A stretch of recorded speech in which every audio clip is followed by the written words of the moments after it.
अयूब साहब कोई केड़ा वकील करके जो दे रहे हो ना, कोई बात हुई आपकी किसी हुकूमती बंदे से कि आपने किसको वकील किया था, मतलब क्या केस था, इतने शवाहिद? नहीं, मैंने हुकूमत से बात नहीं की, मतलब ना मैंने एफआईआर से बात की है। लेकिन शुरू में जिस तरीके से आप पहले तो वकील उन्होंने रिजवान अब्बासी साहब किए हुए थे ना। ये कौन साहब हैं? ये आपकी आप बड़ा पसंद करते हैं इनको, कल बता रहे थे आप इनके बारे में कुछ जिक्र कर रहे थे। यार प्रोड्यूसर तस्वीर दिखा दें, हम पसंद करते हैं, हमें पता ही नहीं है, मैं जानता नहीं। जिक्र कर रहे थे जी कि अच्छा वो वाले जो हर केस में भारी भारी फीसें हमारे आ जाते हैं, अच्छा, और फिर वो केस भी हार जाते हैं। नहीं आपने बताया था, मैंने कहा था हाँ जी, वो बेसिकली वो सुप्रीम कोर्ट वाले केस में आपको याद है जिस दिन बेल वाला मैटर था, सरदार तारिक मसूद साहब के सामने जब केस लगा था, तो मैंने कहा था कि वकील साहब का भी काम बनता था ना, वो बात तो करते ना आगे से, अपना को आर्गुमेंट तो देते। लेकिन उस दिन आपने तैयारी नहीं करवा के उनको भिजवाया था? मैंने उस दिन वो खामोशी रही, ज्यादा बात ही नहीं की थी उन्होंने। तो इस केस में भी पहले जब ट्रायल हुआ तो असल में तो नकाइश जो है वो ट्रायल के कुछ ऐसे थे जो हेस्ट में हुआ।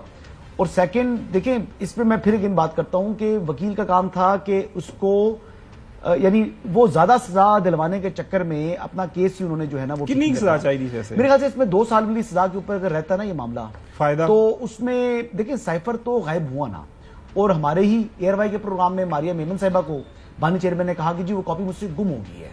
अब उसका जो कंटेंट है वो इंटरनेशनल जो एक वेबसाइट के ऊपर काफी संभालना किसका काम था, वो इंटरनेशनल वेबसाइट के ऊपर आया।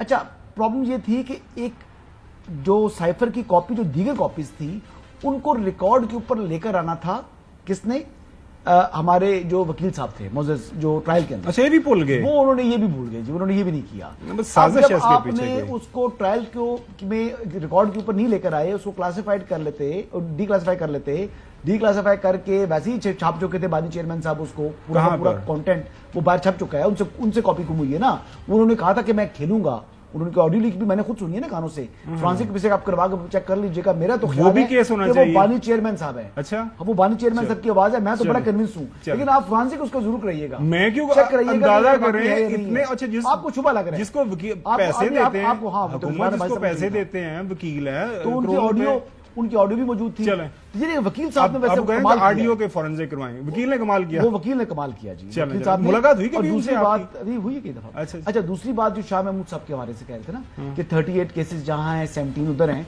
तो ये तमाम क्रिमिनल केसेस है ना, तो क्रिमिनल केस में हर केस के अपने अपने मेरिट्स हैं। अब हम एक वैसे बात कर दें कि जी 38 केस एक वाकये के नहीं है, वो अलग अलग 38 वाकये होंगे, उन 38 वाकयात के ये 38 जो है ना वो मुकदमात हुए होंगे, किसी जगह वो कॉन्स्पिरेसी में बंद हो सकता है, फांसी तो बनती है। मैं कह रहा हूं कि कौन सा फाइनल हो चुका है, अभी तो उनके ऊपर इल्जाम है, एफआईआर होती है फर्स्ट इंफॉर्मेशन रिपोर्ट, तो ये एफआईआर में इनका नॉमिनेटेड है, तो जाहिर बात है कि क्रिमिनल केस है, इसका कॉन्सिक्वेंस तो होता है जी, सजा मौत नहीं होता। ये तो आप कह रहे हैं ना, वो ऑफेंस क्या लगाया, दफात क्या लगी है, हर केस के अपने डरांदा ही हो डराना नहीं। अच्छा 38 केसेस, कम से कम चौधरी साहब 38 साल सजा। अच्छा चौधरी साहब, ये तो हो गया, अब करना क्या है? मतलब ये है कि अब दुनिया को हम ये बता रहे हैं कि पाकिस्तान का फॉर्मर प्राइम मिनिस्टर जेल में इसलिए है कि उन्हें ब्याह किया है, और पता नहीं उन ये की सजा देनी है। लोग परेशान है यार, शादी करने के ऊपर पाकिस्तान के अंदर जेल में भिजवा दिया जाता है, तो पता नहीं अब लोग पाकिस्तान को कितना सीरियस लेंगे, बेचारे काफी पाकिस्तानी बाहर जाते हैं। जी जो साहब। नहीं, वो तो बाकी सारी चीज़ें तो ठीक है। मैं अभी आपके जो दोस्त अहबाब हैं जिनका आपने भी जिक्र किया है, मैं उनके कोई मुख्तलिफ सोशल मीडिया पर बयानात, उनके चैनलों पर उनके बयानात देख रहा हूँ, तो कहा कि जी वो तो जब तक उनकी नाक में रुई ना ठूंसी गई, अल्लाह खैर और लाश ना मिली, उस वक़्त बाहर नहीं आएंगे। यानी ये मतलब है कि आप हैरान हो जाएंगे कि ये मीडिया पर बैठे हुए लोग जो रोज प्रोग्राम करते हैं पिछले 20-30 साल से, they are talking in these terms. आज आप हैरान होंगे, आज इंडिया पर आप नहीं कर रहे प्रोग्राम, कल करेंगे सारी तफसील लेके। वहां राहुल गांधी की प्रेस कॉन्फ्रेंस देखें, वो हैरानी होती है कि वो इंडिया का कोई बोल रहा है या यहाँ का। चलें साहब, इसके ऊपर तफसील से कल बात करेंगे।